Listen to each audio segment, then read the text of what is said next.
வணக்கம், welcome back to chef Deena's kitchen. இனி நம்ம கிச்சனில் பார்க்க போது எல்லாருக்கும் பிடிச்ச இந்த உருளைக்கிழங்கு போண்டா. டீ கடைக்கு போனால் உருளைக்கிழங்கு போண்டா தருவாங்கல்ல. இந்த உருளைக்கிழங்கு போண்டாவில் நிறைய பேர் அந்த மசாலா குக் பண்ணி எடுக்கிற டைமில் கொஞ்சம் தண்ணி ஊற்றிடுவாங்க. பண்ணவே கூடாது. ஏங்கன்னா அந்த உருளைக்கிழங்கு நல்லா கெட்டியாக வரணும், உருண்டையை பிடிச்சி வரதுக்கு. அதுக்காக தான் தண்ணி ஊற்ற கூட சொல்கிறேன். இப்போ இந்த ரெசிபிக்கு தேவையான பொருட்கள் பார்த்தலாமா?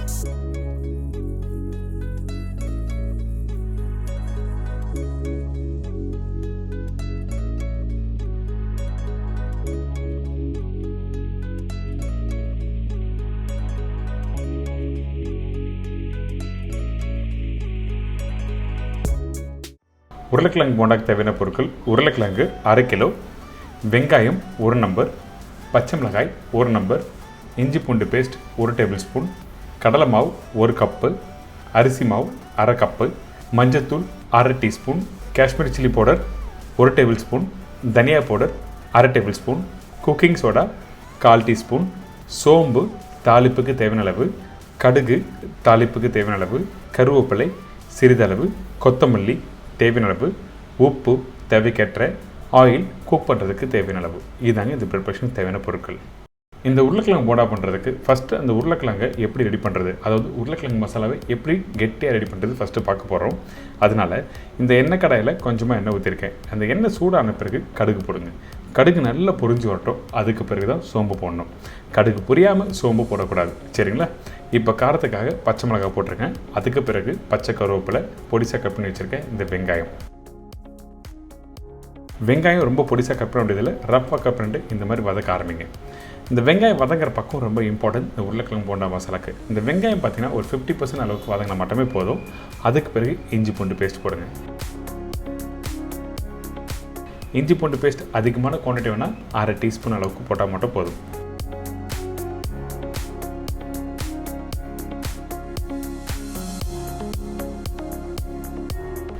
இதுக்கு பிறகு பவுடர் மசாலா.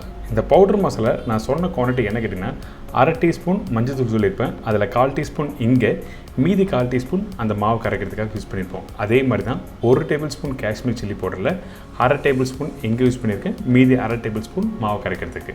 இப்போ உங்களுக்கு தெளிவாக புரிஞ்சிருக்கோம் எந்த அளவுக்கு இந்த பவுடர் மசாலா யூஸ் பண்ணலான்னு. உருளைக்கிழங்கு நல்லா வேக வச்ச உருளைக்கிழங்கை கையிலேயே நல்லா மேஷ் பண்ணி போடுங்க.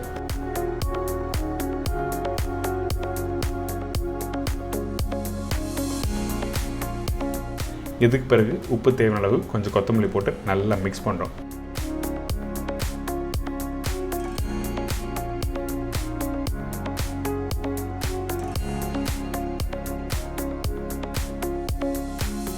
இந்த இடத்துல தான் சில பேர் தண்ணி ஊற்றுவாங்க. தண்ணி கண்டிப்பாக யூஸ் பண்ணக்கூடாது. ஏங்கிட்டனா அந்த உருளைக்கிழங்கு கெட்டியாக பிடிக்க வராது. அதுக்காக நம்ம என்ன பண்ணுறோம், நல்லா மிக்ஸ் பண்ணுறோம் அந்த மசாலாவோட. அதே டைமில் முடிஞ்ச அளவுக்கு நல்லா மேஷ் பண்ண ஆரம்பிங்க. இதுலேயே நம்ம வெஜிடபிள்ஸ் எதனா போடலாமா கேட்டினா கண்டிப்பாக போடலாம். முந்திரி பருப்பு, கேரட், பீன்ஸ், பச்சை பட்டாணி, இந்த மாதிரி காய்கறி எல்லாமே நீங்கள் போடலாம்.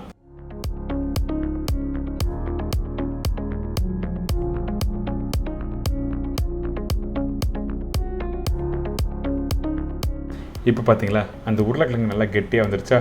இந்த மாதிரி கரெக்டாக வந்துருக்கணும்.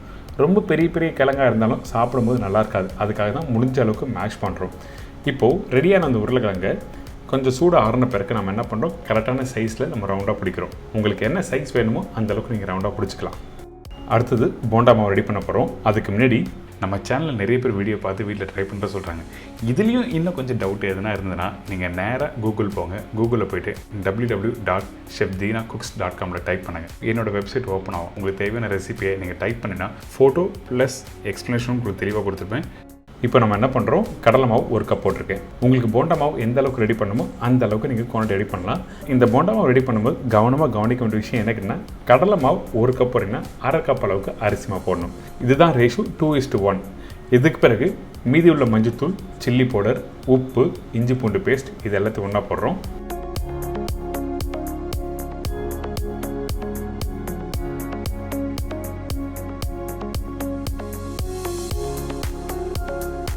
இதே டைமில் கொஞ்சம் குக்கிங் சோடா போடுறேன்.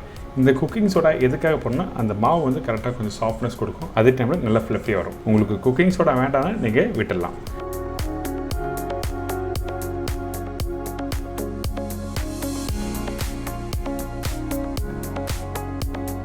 இதுக்கு பிறகு தேவையான தண்ணி ஊற்றி நல்லா மிக்ஸ் பண்ணுறோம். மிக்ஸ் பண்ணும்போது எடுத்த உடனே அதிகமான தண்ணி வேண்டாம், முடிஞ்ச அளவுக்கு கெட்டியாக நல்லா மிக்ஸ் பண்ணுறேங்க.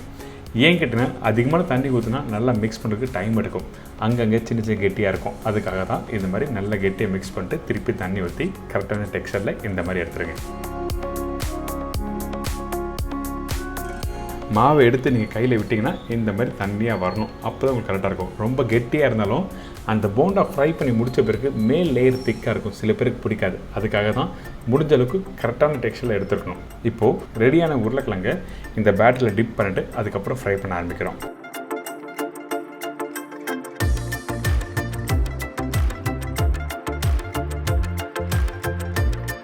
இப்போ எண்ணெய் நல்லா சூடாக இருக்குது. சூடான எண்ணெயில் போடணும். சூடு இல்லாத எண்ணெயில் போட்டிங்கன்னா கண்டிப்பாக உருளைக்கிழங்கு எண்ணெய் பிடிச்சிரும். அதே டைமில் அந்த போண்டா இருக்குது பார்த்தீங்களா, ஃப்ரை பண்ணி எடுத்த பிறகு கிறிஸ்பியாக கிடைக்காது.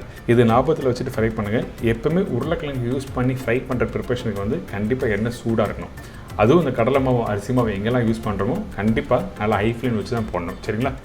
இப்போ இந்த போண்டா ரெடி ஆகிடுச்சு. கொஞ்சம் பச்சை கருவேப்பிலை போட்டு நல்லா மிக்ஸ் பண்ணி எடுத்து சர்வ் பண்ணால் அடடா ஒரு அருமையான உருளைக்கிழங்கு போண்டா. இந்த போண்டாவோட தேங்காய் சட்னி அப்படி இல்லைன்னா கொஞ்சம் தக்காளி கொத்தமல்லி சட்னிலாம் நீங்கள் சாப்பிட்டீங்கன்னா ரொம்ப சூப்பராக இருக்கும். அதோட லிங்க்கை நான் கீழே கொடுத்துருங்க, ட்ரை பண்ணி பாருங்கள்.